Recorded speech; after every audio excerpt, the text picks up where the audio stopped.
Assalamualaikum warahmatullahi wabarakatuh. Perkenalkan, nama saya Gisela Lasari. Yang saya hormati, dosen mata kuliah Manajemen Keuangan Lanjutan, Profesor Dr. Isventi Sadalia SEME. Baik, saya akan menjelaskan tentang konsep dan teori kinerja keuangan perusahaan. Kinerja keuangan perusahaan merupakan salah satu dasar penilaian kondisi suatu perusahaan. Untuk itu dibutuhkan suatu peralatan tertentu berupa alat analisis. Alat analisis yang dimaksud adalah rasio-rasio keuangan. Laporan keuangan akan melaporkan posisi perusahaan pada suatu titik tertentu maupun operasinya selama satu periode di masa lalu. Akan tetapi, nilai sebenarnya dari laporan keuangan terletak pada kenyataan bahwa laporan tersebut dapat digunakan untuk membantu meramalkan keuntungan dan dividen di masa depan. Ada 5 konsep teori kinerja keuangan perusahaan. Yang pertama yaitu gross profit margin. Adalah rasio probabilitas yang digunakan untuk menghitung persentase kelebihan laba kotor terhadap pendapatan penjualan. Laba kotor yang dimaksud di sini adalah pendapatan penjualan yang dikurangi dengan harga pokok penjualan atau HPP. Gross profit margin ini merupakan suatu indikator penting karena dapat memberikan informasi kepada manajemen maupun investor tentang seberapa untungnya kegiatan bisnis yang dijalankan dan dapat memberikan wawasan kepada investor tentang tingkat kesehatan perusahaan yang sebenarnya. Kemudian yang kedua yaitu net profit margin atau NPM. Adalah rasio probabilitas yang digunakan untuk mengukur persentase laba bersih pada suatu perusahaan terhadap penjualan bersihnya.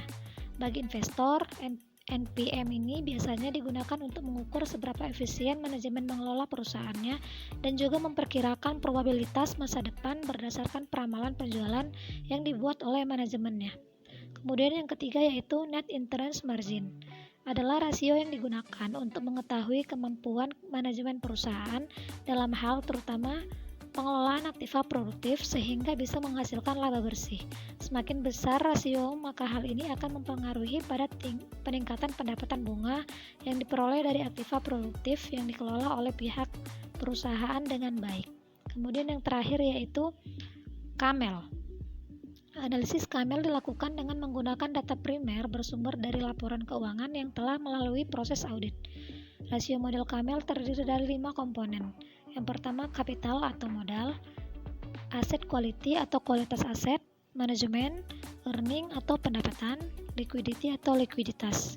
Baik, di sini saya akan mereview jurnal dengan judul Corporate Social Responsibility and Financial Performance, an Empirical Analysis of Indian Bank. Ini merupakan jurnal Elsevier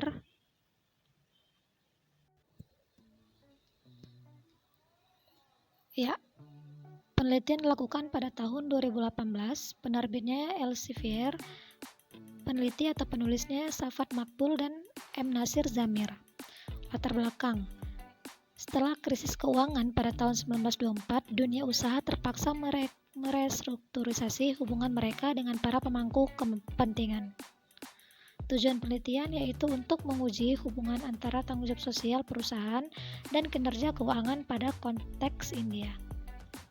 Kata kuncinya tanggung jawab sosial perusahaan, probabilitas, struktur rekrutmen, analisis konten, dan panel data.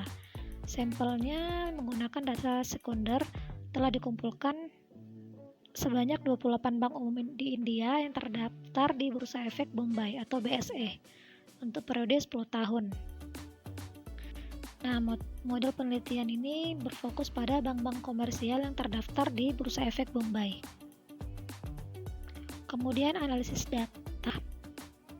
Tabel 1 menunjukkan bahwa statistik deskriptif dari variabel yang digunakan dalam penelitian ini nilai rata-rata CSR berjumlah 0,41 dan standar deviasi sebesar 0,17%.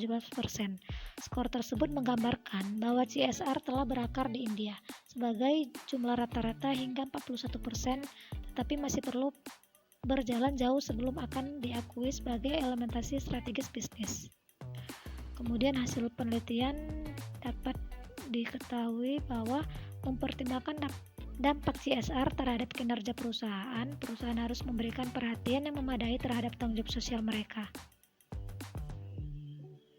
Penelitian terdahulu telah dilakukan, studi sebelumnya menunjukkan hasil yang beragam mengenai hubungan antara CSR dan kinerja keuangan. Hubungan positif antara CSR dan CVM Tapi, penelitian ini menegaskan bahwa CSR adalah pendorong penting untuk meningkatkan kinerja keuangan. CSR menurut teori stakeholder dan agensi memberikan pengaruh positif pada kinerja keuangan. Beberapa penelitian telah mendukung perhubungan positif, misalnya Weddock and Graff pada tahun 1997. Baik, sekian presentasi dari saya. Semoga ilmunya dapat bermanfaat. Assalamualaikum warahmatullahi wabarakatuh.